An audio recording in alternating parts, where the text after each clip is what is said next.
AfricamediaLive TV. Kindly subscribe to our YouTube channel to get updated on the trending gist, latest news all over the world.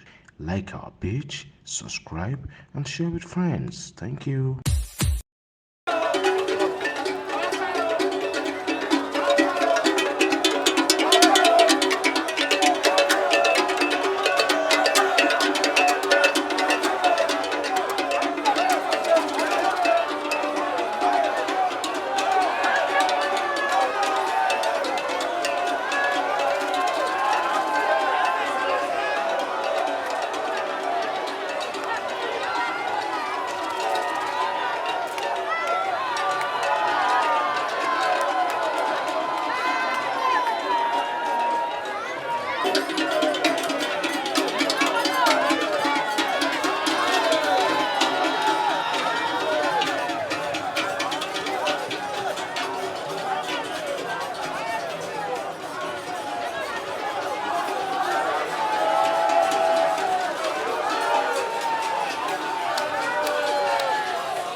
AfricamediaLive TV. Kindly subscribe to our YouTube channel to get updated on the trending gist, latest news all over the world.